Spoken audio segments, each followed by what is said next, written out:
Welcome back. Now we're starting off with Sunday. Last week we discussed the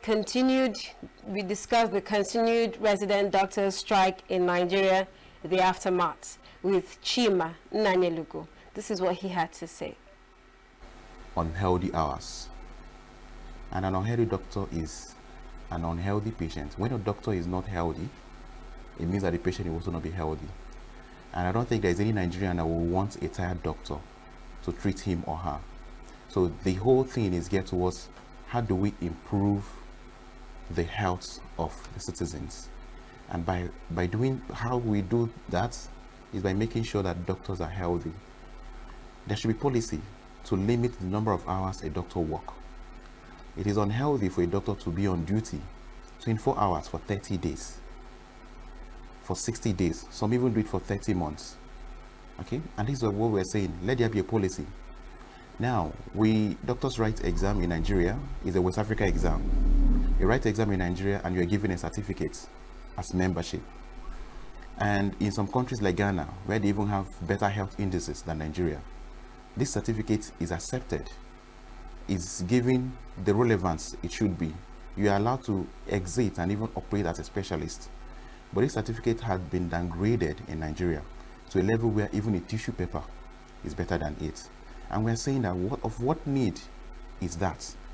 And ironically, you don't want to award them a certificate that shows that they are specialists, or you downgraded the certificate rather. And these people still operate as though they are specialists. They still do the specialist work because that's actually what it's supposed to be, and it's only in Nigeria. Other countries that participate in this exam recognize the certificates. It's giving the recognition it should be given. And these are the things we are saying. Of what need is that? Okay, then before we now come to the monetary aspect of it, okay, but that is not the bone of contention here. Okay, the bone of contention is how do we improve the health sector? You go to some federal teaching hospitals and even some state teaching hospitals, you discover that there are no consumables to even work with. Okay, the buildings are dilapidated. So what we are trying to push out is those things that we see out there, let's make them better. Because when you go out there, most of the people you even see to treat you are even Nigerian doctors trained in Nigeria. So we need to bring something home. We need to make our health sector, prioritize it, so that our citizens will feel the need.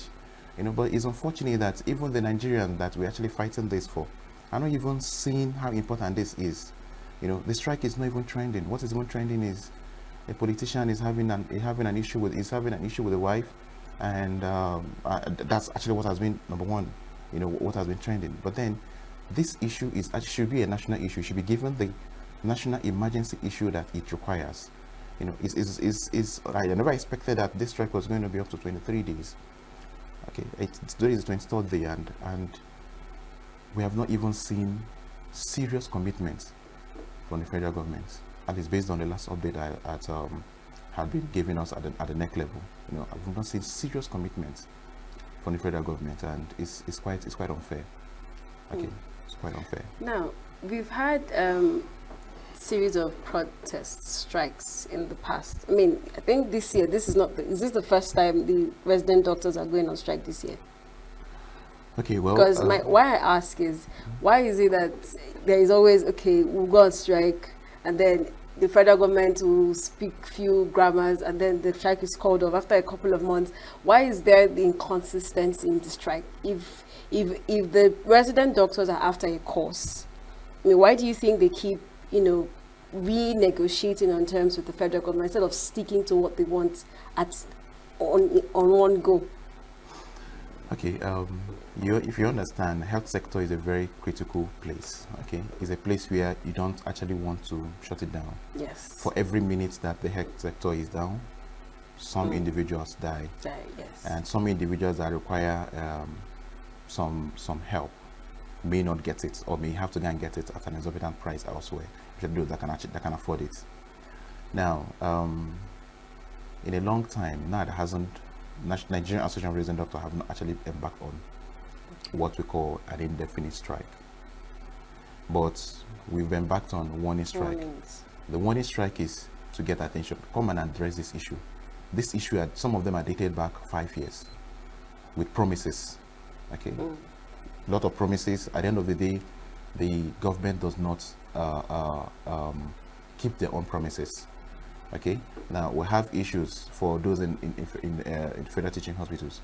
We have issues of those of entry level being downgraded. Now we are talking about even increasing the salaries of doctors, increasing the adding some incentive to retain doctors within the pool. Okay, and what you are now doing is to downgrade the entry level.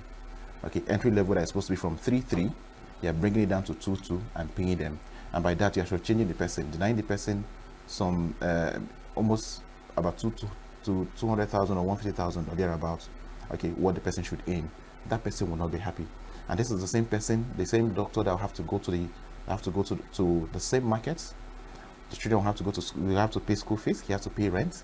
Okay, the way the health sector is designed is such that globally is such that the only thing the doctor cares, the only thing that bothers the doctor is, how do I get my patient okay? How do I get my patient satisfied? How do I treat my patients? Okay, but we discover that this day, because of how things are being run, and when you go to complain, they will tell you that it was a measure that was put in to prevent fraud in IPPIS. Then if that is not working, take doctors, migrate them to a different payment portal, okay, that will accommodate what it should be. Because I cannot go for exam and pass, and within 1 year, 2 years, you have not even promoted me to where I'm supposed to be. But I'm doing the work, I'm doing the job, okay, of someone that is supposed to be in that particular grade level. But you've not even promoted me because IPPIS has issues. You have to upgrade every 2 or 3 years.